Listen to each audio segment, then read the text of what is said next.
I'm going to go trimester by trimester and talk to you about modifications you can make along the way to incorporate in your practice, bring into any yoga class or at your home practice. That's just going to make yoga feel a little bit more accessible and comfortable and be able to protect your core and your baby. So first up is props. This is part of the first trimester.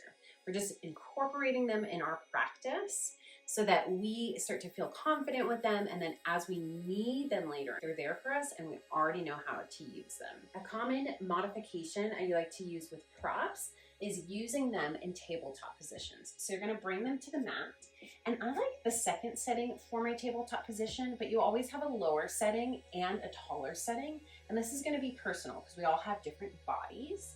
So go ahead and bring your blocks to any setting. You can try all three, and then you're just gonna bring your forearms to the blocks, and then you're just gonna shake out your wrists here. Maybe flash them out, roll them out.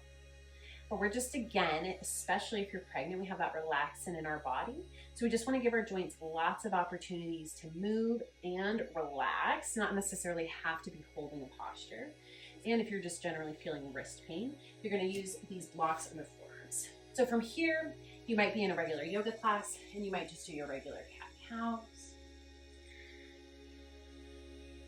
Or you might start to incorporate them in some of your other postures, bringing the leg back and up, things like that. We can do our crunches here. Awesome.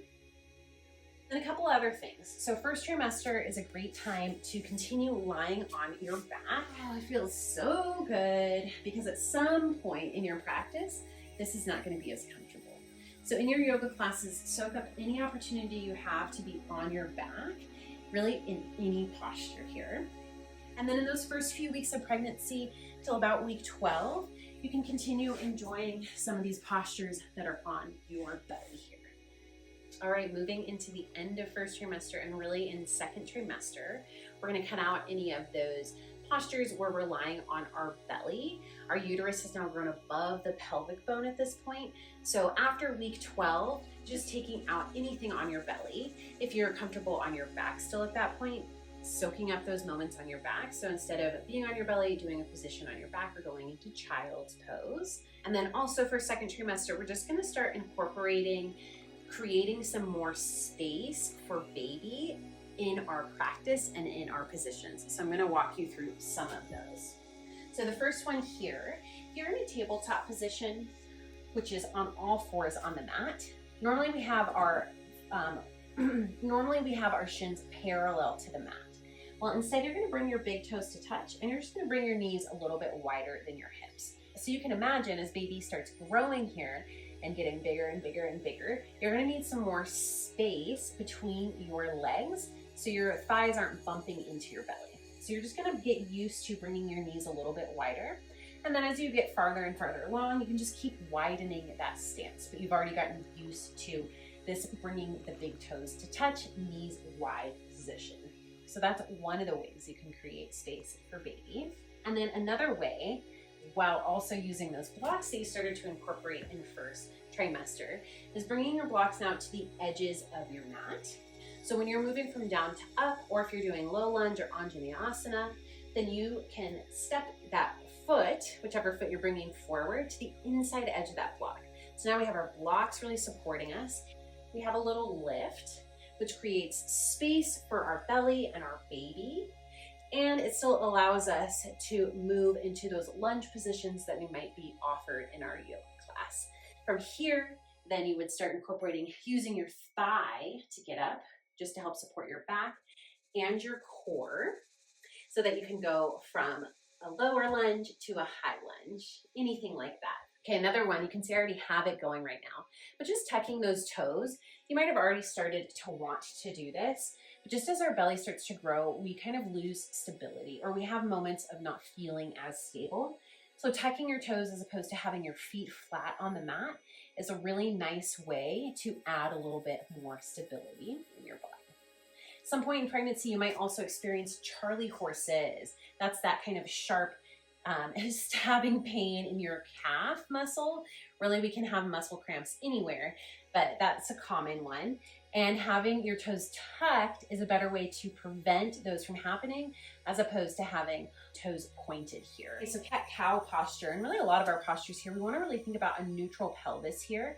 So you can always bring your hand to low back or low belly if you have that ability. It might get a little more difficult in the front here as baby grows, but on the low back, you can bring your hand, and we just want to have a nice flat low back. So we're not overarching or dumping our belly forward. So you can bring your hand there, just kind of check in, lengthen your tailbone towards the wall behind you, and find that neutral pelvis. And that's going to serve you well in your tabletop positions, as well as in your downward facing dog positions where we're not overarching our back.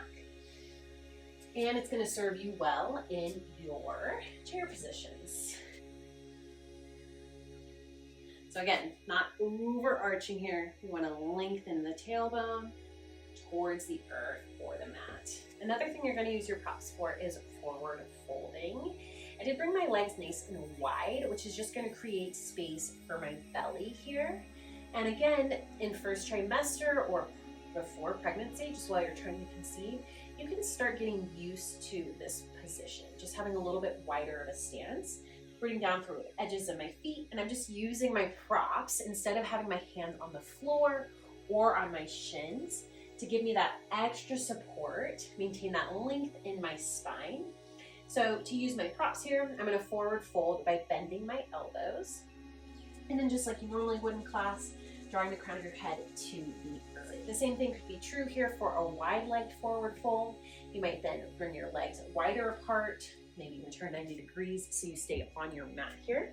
And then we're just using those props here to help support our spine, which is helping support our core and pelvis. All right, some more modifications. So these are kind of for the end of second trimester going into third.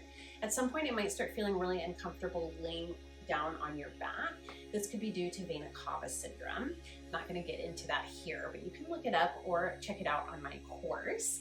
But so you might just instead start to recline backwards. So that's where you're going to bring all of your props together, 2 blocks to the back of your mat, one on the tallest setting, one on the shortest.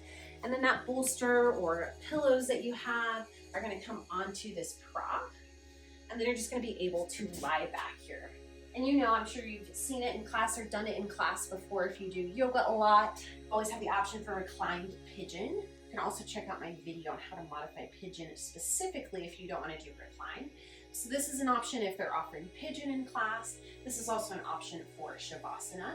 You can either have legs out straight, toes drop to either side, or you can bring your feet wider than the mat and drop your knees together. That feels really good. Or you can bring your feet together and then drop your knees to either side. So that again is just going to help you when you're not feeling up for laying backwards at any point in your practice, but still get some of those postures in. The way to get out of this position is to take an exhale and roll to the side. All right, you guys, so those are some general modifications that you can start making throughout your pregnancy to feel your best in your practice and still make yoga accessible to you, whether it is a prenatal yoga class or not.